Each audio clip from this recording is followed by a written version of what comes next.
right, Ecclesiastes. Of course, God is great, not just great, amazing. But let's theme the entire book of Ecclesiastes hope and look at the way in which what appears to be Solomon, or someone who announces themselves as the preacher in some translations, lets us know that he has been a king, or he is the king of Israel. And he is going from a position where he thinks that awe is vanity in some translations to a place where he seems to conclude that, wait, if nothing else, there does seem to be one thing that makes sense. And so it seems to me that Ecclesiastes is a book where the author goes from a sense of hopelessness to actually realizing there might be a little hope in this vain existence. In the first chapter, that roughly breaks down into at least two sections. One where he starts out in verse 2. Let's start with verse 1.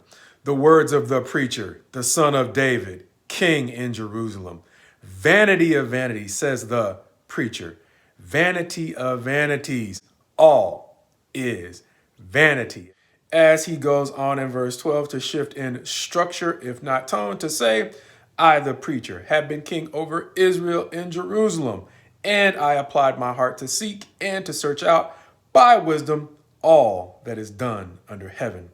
It is an unhappy business that God has given to the children of man to be busy with, as he will go on to conclude that section by saying in verse 18, for in much wisdom is much vexation, and he who increases knowledge increases sorrow.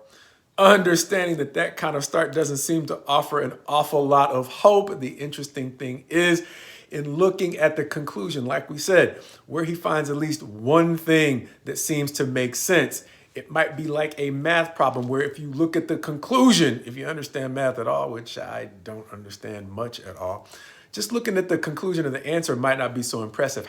But if you understand the way that the mathematician reaches the conclusion, it might be a little more impressive. And more importantly, it might actually give you something that might help you out of an otherwise hopeless situation as well. As during the course of Ecclesiastes, that conclusion that he reaches at the very end, probably not a surprise to those of you who have read it before, he simply says in verses 13 and 14, the end of the matter, all has been heard. Fear God and keep his commandments, for this is the whole duty of man. Doesn't sound earth-shattering. You hear that throughout the Bible, sprinkled throughout the text. However, you see that also as a blip on his radar as he goes through what seems like a vain existence.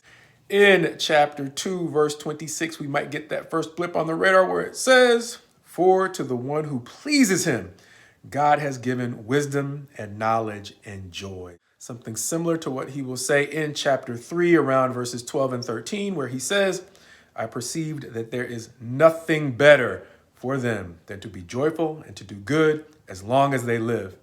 Also, that everyone should eat and drink and take pleasure in all his toil.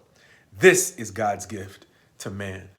Understanding Ecclesiastes from that perspective, we then get to see that ultimate conclusion, that general conclusion, fear God and keep his commandments, actually may build on a theme that we might have seen going all the way back to the beginning of what some would call the wisdom literature, when men like Job and David in the Psalms and even Solomon in the Proverbs realized that nothing in life that we do seems to have much value without God helping us see the value in it.